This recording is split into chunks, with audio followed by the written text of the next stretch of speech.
So I'm going to wait a little bit before I welcome you all in to the first Facebook Live post of Margarita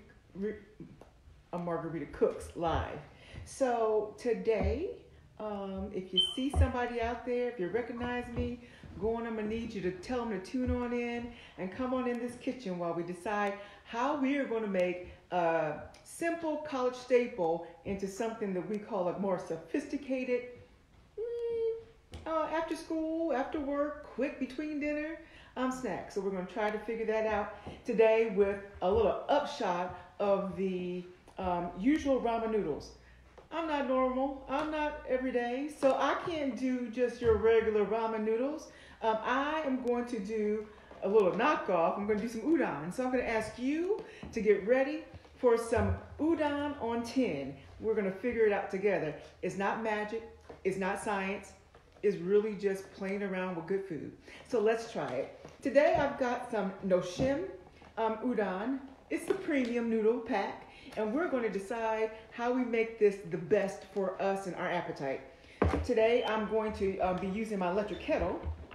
So if you don't have one of these electric kettles, I would advise you to go get one. They are the best thing going. You put your water in here, no boiling it on the stove. Start it with a simple click. And we're just going to watch it do its thing. We're going to have it heat up its food while we start preparing some other things. So, let's see what's inside of the udon pack. Took the plastic off, okay. Udon. Udon is a thicker Asian noodle type. It is made out of rice. It is a chewier bite than your ramen noodles. So you will not have as much squiggly chew or slurpiness, but it will be a thicker bite. And so I consider this the adult of the ramen noodle. Inside also are what they are offering as a flavor pack. These are flakes.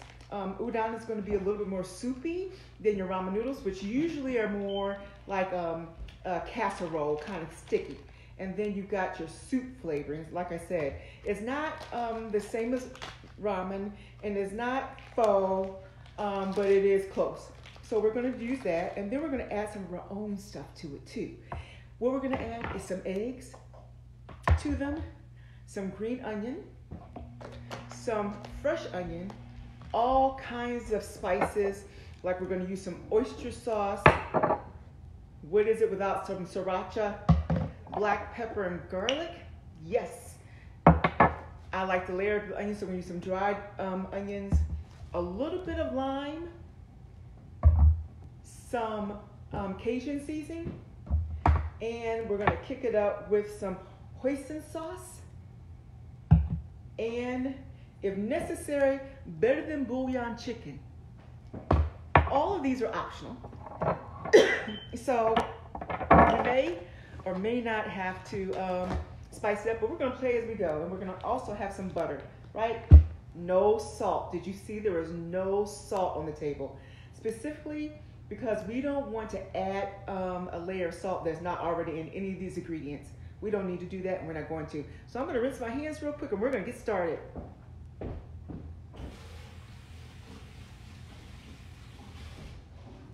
All righty.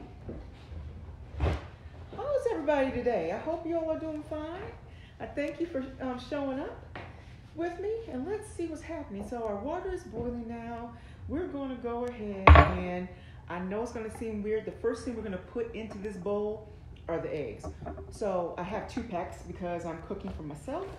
You know what? I'm going to share that one bowl, right?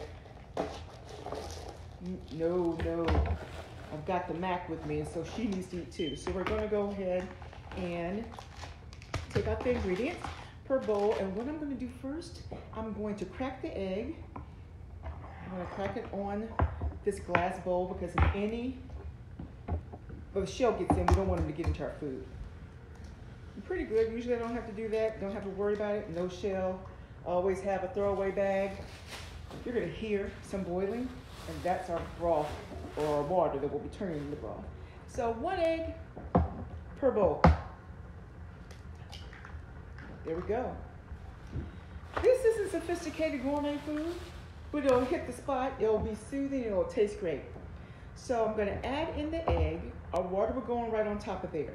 we're going to start to layer our flavors now before we get the broth in. So to do that, I'm going to add in about a tablespoon of fresh onion cut into each one of the bowls. There we go. Now this isn't your regular college student udon. Unless you're a graduate student, you might get a little bit of a better feel for it. And then we're going to go on and add some dried onions. The reason why I add them both, because you may not have noticed this on your own, but dried onions are a little bit sweeter. So I have the red onions that are fresh, give me that crunch. They're not going to dissipate in all of the broth. And then I want to have that little bit of sweetness. Some fresh garlic.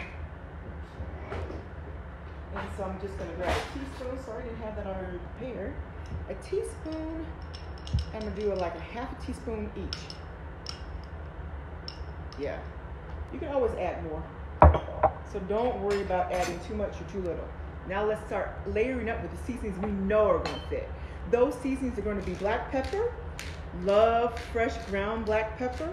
If you have peppercorns, it's even better because I'll put those in my coffee grinder. I've got one especially just for spices, and get that burst of fresh flavor. I want a little kick, so I am going to recommend just about a quarter teaspoon of Cajun seasoning. This is Zatarain's, but use whatever you have in your cabinet. Now, I'm going to tell you, if you don't have seasonings in your cabinet, you're missing out on the best part of food. Food is for nutrition, it's for energy. It stores up and gives us the power to run all day. But if you've got to eat food, why not have it with flavor? So let's see if you can start to think about and play with seasonings if that's not what you do already. We're gonna try to make that a point.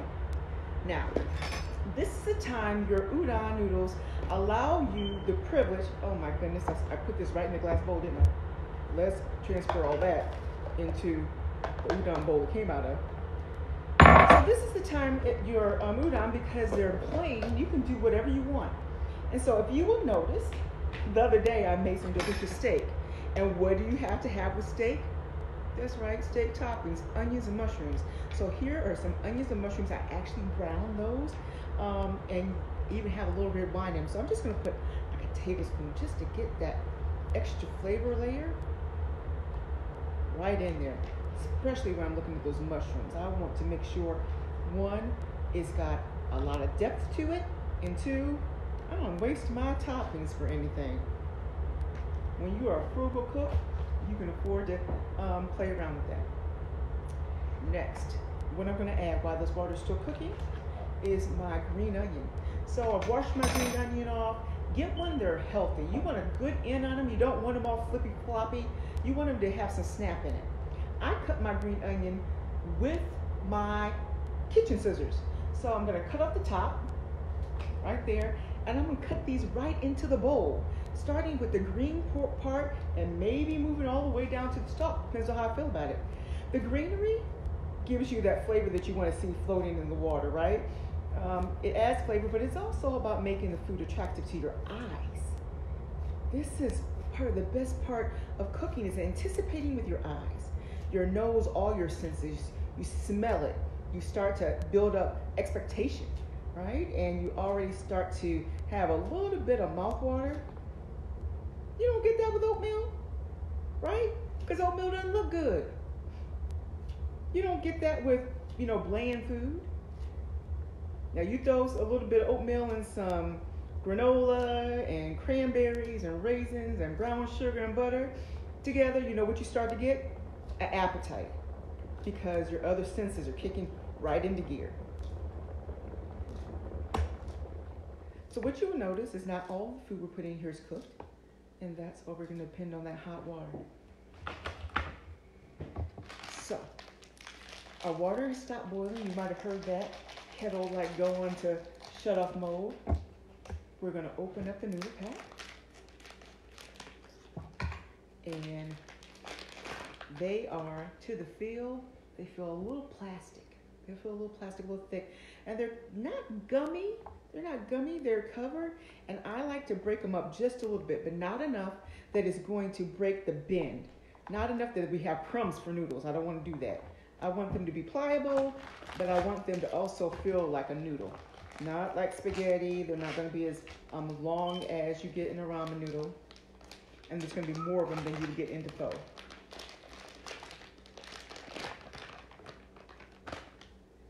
Okay, let's see. Trying to do this in a hurry because I know if you're like me, you're hungry. Got them all broke up. Perfect. Now, I'm going to add the water. So, it was boiling. The great thing about these kettles is once the water gets to the most max boiling point, it shuts off by itself.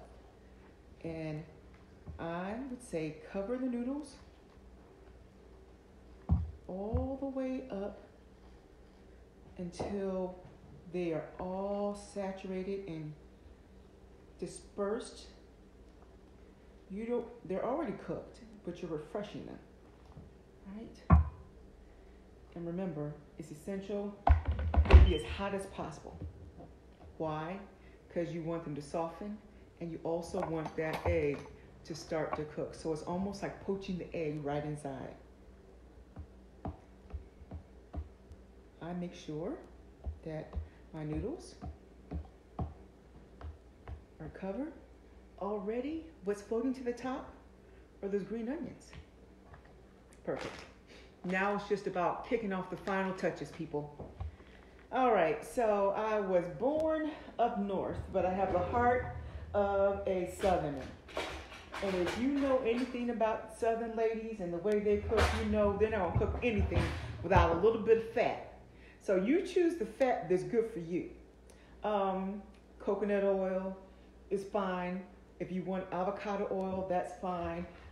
I'm using unsalted butter. You got it. I'm using butter. Nothing too much about this, and this is probably a tablespoon. I'll just cut it the longer way because I don't necessarily have to have the cube butter slices. They all cost the same, so I'm buying the cheapest of the pack. Don't forget to share and don't forget to make comments. I want to hear what you got to say.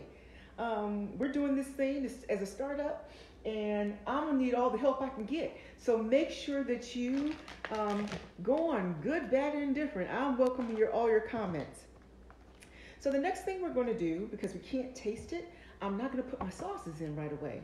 I want to make sure that I have everything that the pack has to offer before I start messing around with it anymore. So I'm going to open up the noodle flakes. So that looks like that is chives, a little green onion, a little bit of red pepper, not the red pepper with heat, but moreover red pepper that you would find as dehydrated bell pepper, the red kind. It's going to make it pretty. All right. So empty that in. That packet. How nice. And then I am going to take the corner of the packet, kind of shake it down so all of your spices and all of the sauce doesn't squirt out when you start to cut it. Cut it on the edge and squeeze it in there. You don't have to squeeze, all you have to do is just drain it. So how many of you make the ramen noodles and you get that little flavor pack? So I'm over the top on almost everything. I hate to be the one to say it. I will buy an extra ramen pack so I can have an extra powder pack. It's a seasoning. You will find me, and I'm sure yourself and some of your friends, doing everything but looking the inside of that pack to make sure all those seasonings get in. It seems to be critical to get every drop. I think because the pack is so little. Let me get a fork. I think they're psychologically making you think that if you don't get all those flavors in there, you're in trouble. I one day decided, you know what? I got seasonings in my own daggone cabinet. I don't have to worry about these people in this little bitty pack. And I went in my cabinet and start to use them. So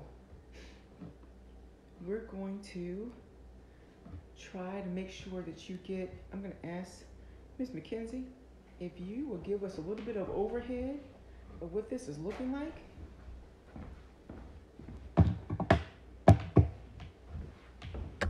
Now, it's good for this to sit inside the bowl. Great. It's good for this to sit because remember you're poaching that egg. You're poaching that egg in there, so you want all that heat to get in there and to poach that egg up for you. Great. I'm not quite sure. Can you see it good? All the flakes that are inside that pack. Excellent. Excellent. Thank you. Thank you. So, now for me is the time I want to make sure I start layering the flavors in a way that makes sense. Get a clean spoon. I'm going to use a lot of spoons because I'm going to taste it a lot. So I'm going to tell you right now, I'm getting out 4 or 5 spoons so I can layer and flavor, touch and go. Okay, let's see. Oh, wow. That's good. It's not great, but it's good. We're on our way to great though. Ready? Remember that better than bouillon? Let's start right there. Start with the better than bouillon.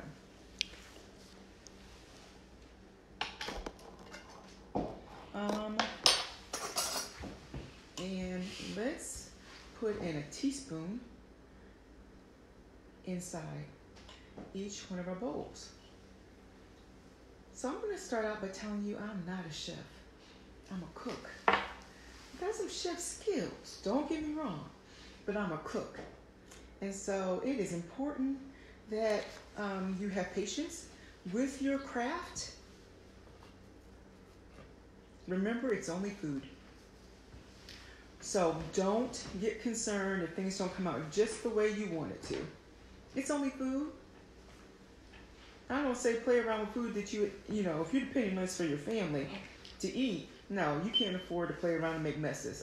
Stick to what you know.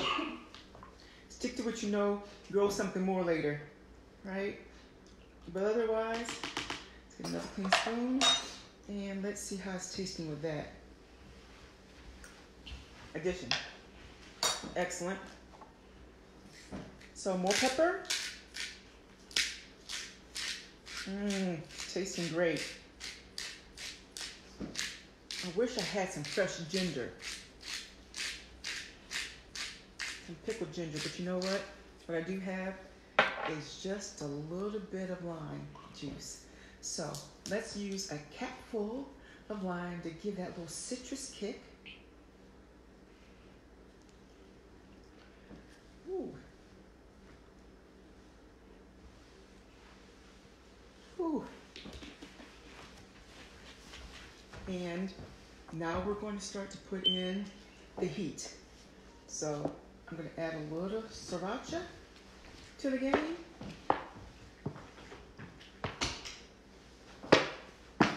And a little cayenne. I'll be right back.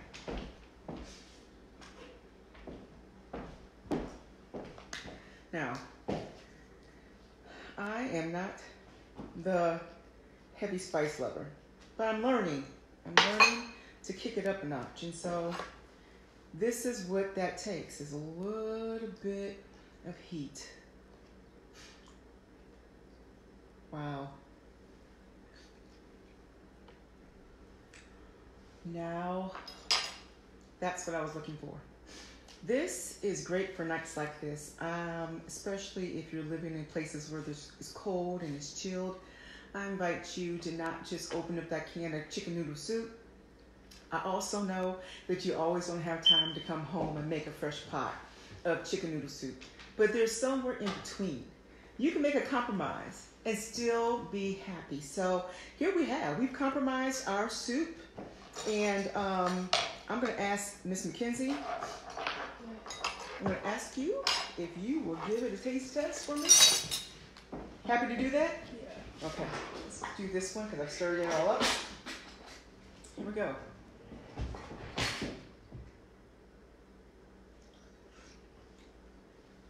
That's good. That's good. Mm-hmm. That's good. That's good. You can do this in your own kitchen. Play around with the noodle packs they have in your grocery aisle. you know you can get 50 of them for $1. So you don't have to actually spend a lot on other ingredients. I've added before mixed vegetables out of a can or something that I've had. So understand that it's just about having fun with your food. I appreciate you coming in. Make sure you like it. Make sure you share this. Make sure you comment, right? And we will be doing this more often. So absolutely comment, comment, comment. Let me see what I've heard so far. Let's see. Oh my, it's a little far away. Let me ask the question. Yeah, go and ask the questions for me. You gotta not move it up too far off me, but Sorry. what's it saying? Okay. There is none. Okay. Yeah. All right. No questions? No. Perfect. Well, I appreciate your comments. Feed your friends. Someone said feed your friends. I'll feed my friends. I'll try to do that too. Yeah. That's it. Good deal. Next time I'll put my glasses on so I can read my own comments and thank the folks who I know who are sharing it and who are watching me. Until next time, remember Margarita Cooks, and you're welcome to join me. Appreciate it. Have a great night. Bye-bye.